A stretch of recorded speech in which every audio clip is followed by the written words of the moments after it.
não só por conta de um vídeo que viralizou, mas principalmente porque é um tema muito importante. No início desta semana, a gente foi aí surpreendido com esse vídeo que viralizou na internet. E nele, um médico anestesista do estado do Rio de Janeiro, Giovanni Quintela, é o nome dele, decora esse nome. Ele estupra uma paciente durante o parto. Ele está aqui atrás de mim, ó. Essa pessoa, no momento que ele foi preso, me dá nojo até de ver.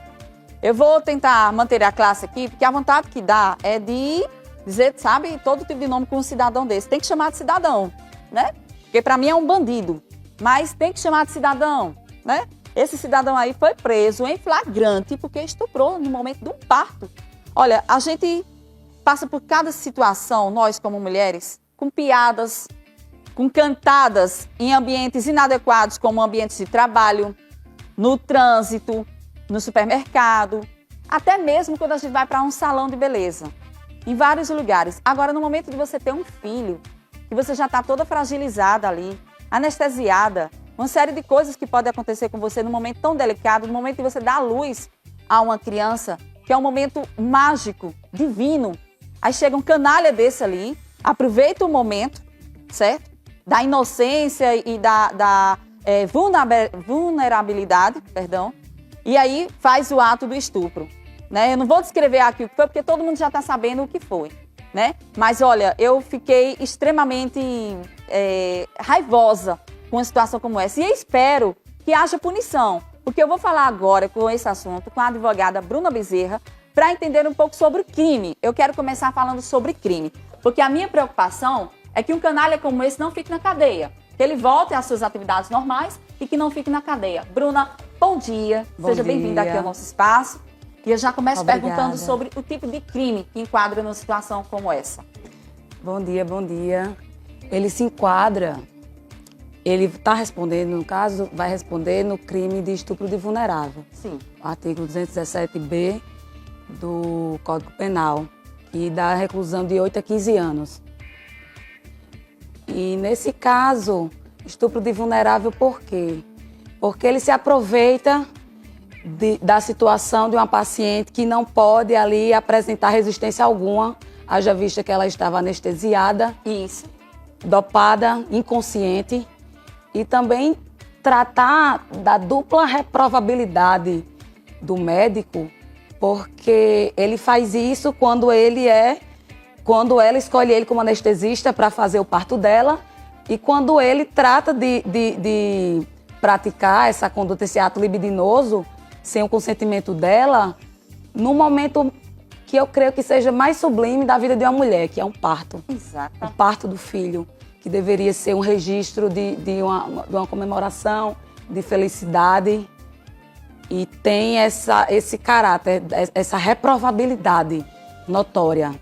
Exatamente. E aí a nossa preocupação é quais são as penas para esse tipo de crime, como você já falou aí, tem um certo período. Só que o que me revolta é ainda pessoas usarem nessa situação aí, alegarem um distúrbio mental, querer alegar um problema psicológico que houve ali na hora, que essas pessoas que não controlam os seus atos sexuais, elas têm problema de distúrbio mental, enfim, inventa todo tipo de doença para poder minimizar a pena de um criminoso como esse. Porque isso é um crime.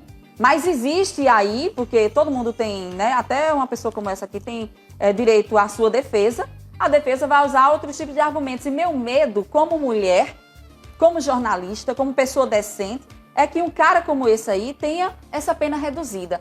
Pode haver essa possibilidade, doutora? Olha, o que eu percebi muito nas redes sociais é que numa primeira reação da população é chamá-lo de doente mental, de pervertido. E aí nós não podemos alegar que ele tem uma doença mental, porque não há nenhum laudo que constate, até porque presume-se que ele tem capacidade mental suficiente, porque estamos tratando de um médico, de uma pessoa que tem um curso superior. Isso. E que, muito pelo contrário, ele tem tanto discernimento do que ele está fazendo ali, que ele procura fazer os atos, praticar os atos ali de forma velada, com cuidado, aproveitando as divisórias do tecido lá na sala de cirurgia. Exatamente. Para que os colegas não consigam perceber. Ele prestar atenção nos detalhes. E depois ele trata realmente de limpar a vítima como tivesse assim, vou limpar aqui e ninguém vai perceber.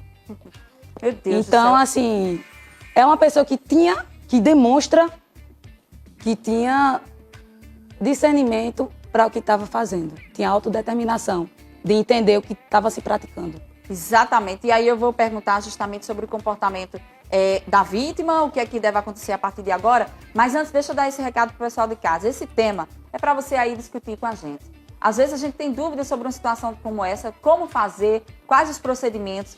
Quer perguntar sobre qualquer assunto relacionado a essa temática? Vamos lá, pergunta aqui a doutora Bruna, pelo esse WhatsApp, 3262-0404. Você manda sua mensagem de texto ou a mensagem de áudio que a gente vai passar aqui no nosso programa. Sempre o telespectador tem, claro, toda a sua vez aqui no nosso programa. Então, participe e interage aqui junto com a gente nesse tema. Então, voltando ao assunto, Bruna, nessa questão da vítima, o que é que pode acontecer com ela, quais os procedimentos legais para incriminar e ajudar ainda mais nessa situação? Porque ele foi preso em flagrante. As câmeras ali já ajudam, já criminaliza essa situação, né? Incrimina ele. Já Mas e a demonstra. vítima? Como trata-se de estupro de vulnerável, a ação pública é incondicionada. Ou seja, o titular da ação penal vai ser o Ministério Público. E aí, como se trata de crimes contra a dignidade sexual, vai ocorrer em segredo de justiça, que preserva a imagem da vítima, Sim. mas aí também não tem distinção, tanto a imagem do acusado como a imagem da vítima. Mas que reforça mais preservar a imagem da vítima porque você concorda que já é um constrangimento que ela Muito. está sofrendo? Muito. Fora que vai ter que responder esse processo e cada ato do processo para ela vai reviver Isso. essa situação. Terrível. Terrível. Entendeu? E aí fica aquela questão porque o vídeo também viralizou. Viralizou. Então todo mundo vai saber quem é a mulher que foi estuprada pelo anestesista. Isso aí tem um segredo de justiça, mas como já viralizou, e você sabe que uma vez posto em mídia, é como jogar no ventilador do tempo, não recupera. Exatamente. Tem que resguardar a identidade dessa mulher, é o que a gente mais está priorizando nesse momento, mas é claro, com ela, por conta dela, a gente traz vários outros tipos de crimes que podem acontecer, que são abusos no momento clínico. No seu dia a dia, quantos casos chegam assim parecidos e que realmente, às vezes, seja num ginecologista, seja em qualquer área, eu não vou especificar numa área, mas num consultório médico, que pode acontecer esse tipo de assédio? Acontecem muitos, mas são casos que particularmente, e eu falo só em meu nome porque o Estatuto da Advocacia, ele diz que não há causa indefensável, mas como mulher, eu não consigo me figurar no polo da defesa do acusado, a não ser que eu tivesse uma certeza que ele não haveria praticado, literalmente, que eu acreditasse piamente nele. Mas, nesse caso, não posso dizer como chega a mim, porque não atende. Você não aceita.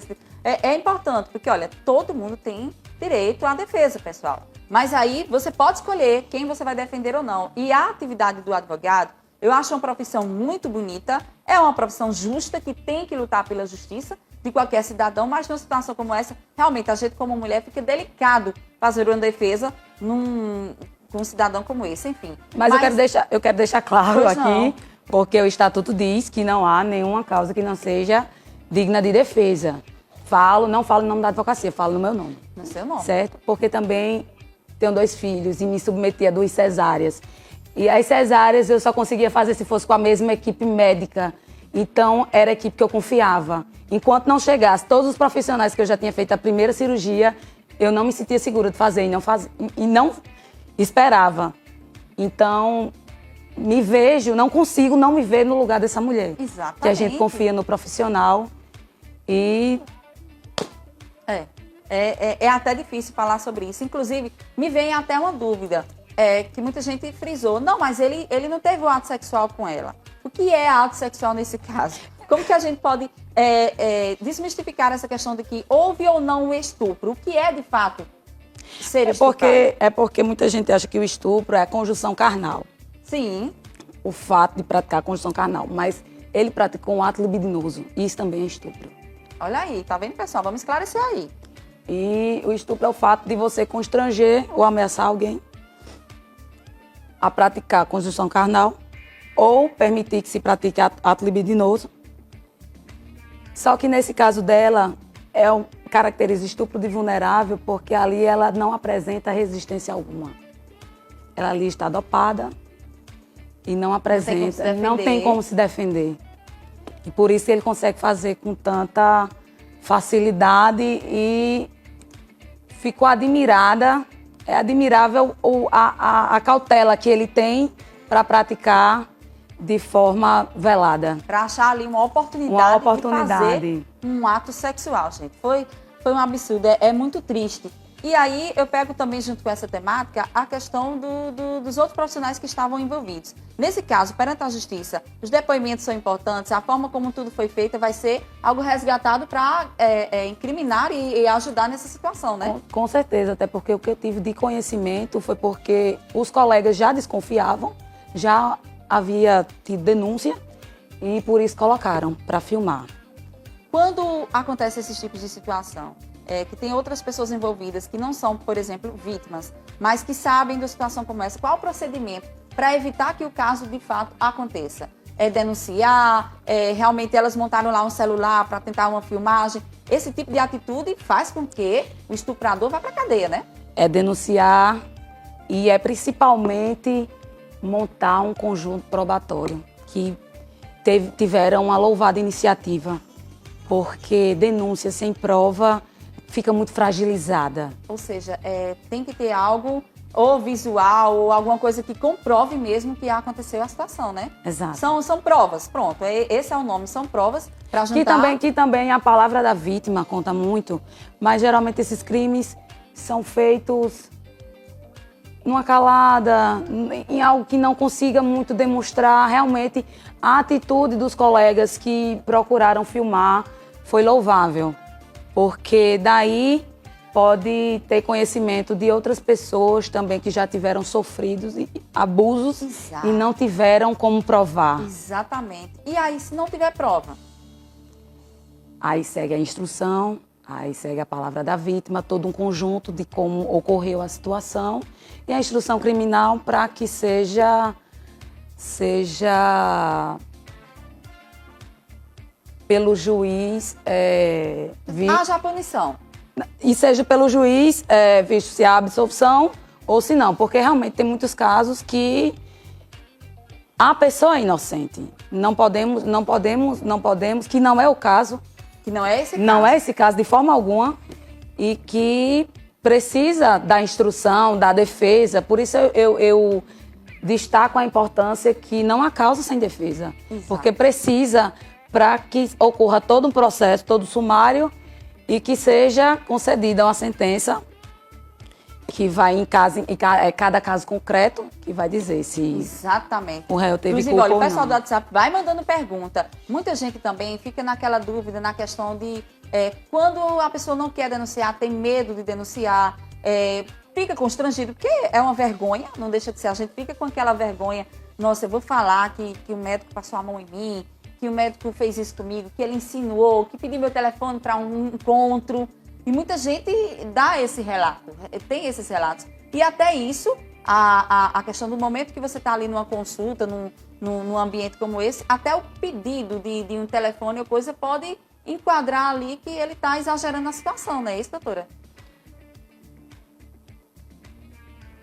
Isso aí da vítima querer se preservar, não querer dizer, é o que dificulta muitas vezes termos conhecimento que realmente se o profissional ele é acostumado a praticar essa conduta ou não, porque diante desse caso vão aparecer muitas vítimas. Exato. Mas até então o momento que não tivesse sido tomada a proporção de publicizar, de mostrar o que ocorreu, muitas vítimas se sentem até culpadas. É verdade, tem isso. E aí entra o trabalho do psicólogo, trabalho de outras, né? Um trabalho conjunto para poder a gente ajudar essa vítima, porque estamos tratando de vítimas. Mas olha, tem uma pergunta no telão, vamos ouvir, vamos ver aqui, deixa eu ler. Vamos colocar aqui a pergunta do telespectador. Bom dia, sou Verônica de Cabedelo. Gostaria de saber qual procedimento podemos fazer quando somos impedidas de acompanhar um parto. Porque minha irmã, há 4 anos atrás, aconteceu isso e não deixaram nem eu, nem o pai entrar na sala de parto, ou seja, ela foi sozinha. Aí eu acho que é uma coisa à parte, uma coisa atípica, porque no meu mesmo eu tive direito a acompanhante. Mas aí, em termos judiciais, como é que a gente pode resolver essa situação? Porque há partos que são humanizados, que é esse que é acompanhado.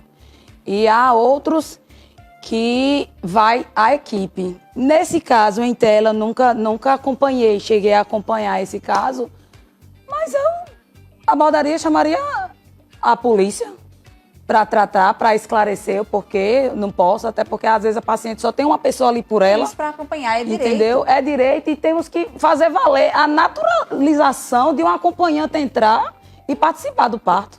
Exatamente. Porque muitas vezes a mulher chega lá, pode ser que não é da conta de ninguém, que não é reprovabilidade, estou aqui para defender. É uma mãe solteira, é uma mãe carreira solo, ou ali não pode o marido acompanhar, ou não pode algum parente acompanhar, e já chegamos numa vulnerabilidade. Exato, porque expõe a situação dela, né, que diz assim, que é muito constrangedor. Ninguém precisa saber quem é o pai da criança. Não, Estamos de forma ali tratando de alguma. uma gestante, alguém que vai ter um filho e que é direito dela um acompanhante, seja a mãe, seja uma irmã, seja um irmão. Não necessariamente tem que ser o genitor, né? Tem que ser o pai da criança, independente disso. Quando eu digo isso, é porque é o dia a dia, é o costume, é o natural. De ou um acompanhante, ou um parente, ou uma irmã, ou uma mãe, ou uma amiga. Às vezes você só tem uma amiga para lhe acompanhar ali. E é desumano a mulher entrar numa sala de cirurgia daquela sozinha. É verdade, é verdade. É um momento bem Até delicado. porque tratamos... Gente, olha, é tanto assunto, tantas perguntas que a gente gostaria de fazer, mas infelizmente o nosso tempo é muito curto, mas eu gostaria de te agradecer demais, Bruna, por você estar presente aqui e se dispor em falar de um tema tão delicado e que mexe muito com a gente por sermos mulher. E aí o que é que acontece? A gente às vezes até aflora os ânimos, porque realmente dá raiva e vários tipos de sentimentos em ter que debater um assunto como esse. Mas é importante, interessante e necessário a gente trazer à tona esse debate. Então eu deixo aí os seus minutos finais para seus esclarecimentos e suas redes sociais, onde é que a gente pode te encontrar? Minha rede social é Bruna_C Bezerra.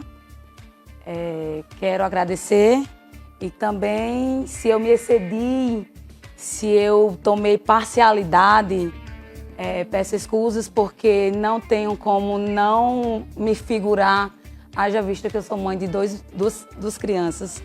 E das vezes que eu me senti, das vezes que eu tive mais vulnerável foi na sala de um parto e no pós-operatório É verdade. de um parto. Obrigada, viu? Obrigada. Bom pois dia. Pessoal. Agradecer mais uma vez a presença aqui da advogada doutora Bruna, que esteve falando desse tema aí, sobre estupro de vulnerável. Mas, olha, tem muito assunto interessante no nosso programa de hoje. Convido você para ficar aí, porque daqui a pouco tem uma banda de rock que vai botar para quebrar aqui no nosso sofá.